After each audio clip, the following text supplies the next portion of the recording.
Ang halaga nito, oil filter pa lang, 1,700 na. Andito ulit tayo ngayon sa AA Ninja Shop. Ayan, matatagpuan lang yan dito sa Daang Hari sa Cavite.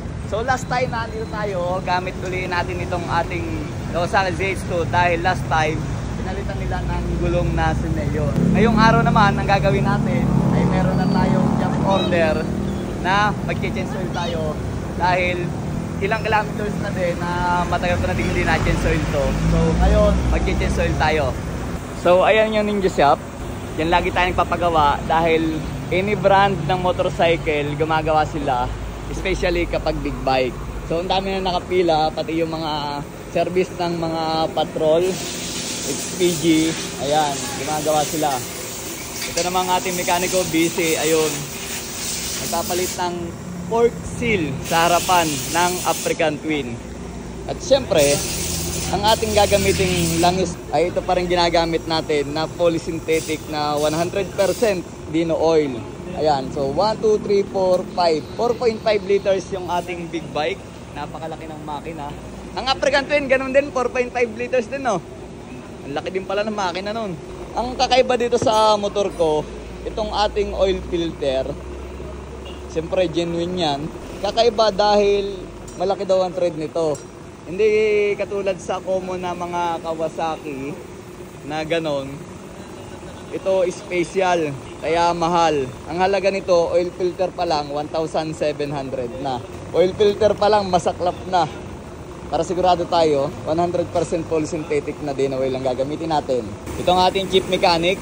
Katulad nga sinabi ko kanina na iba't ibang kinikater nila na brand. Ito naman Suzuki na JSX S750. Ito nakagamit na ako. Ayan o.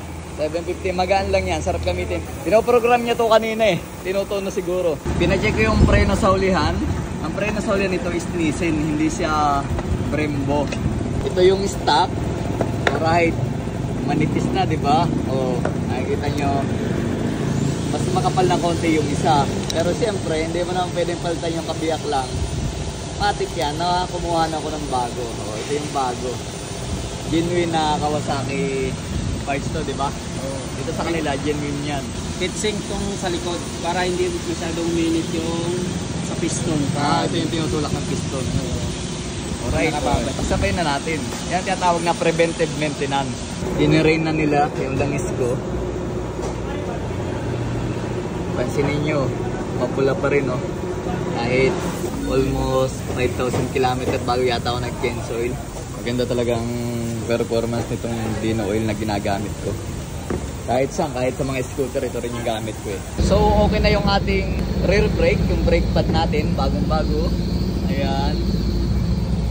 At hindi na pinatagal ni brother, dire-diretso na aming gawa. Sali na agad ang ating Dino oil. Pakaganda ng quality talaga. Tapos makikita natin yan dito mamaya.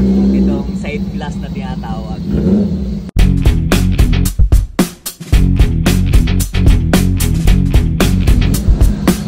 Ayun o, nakikita na natin o, meron na siyang langis.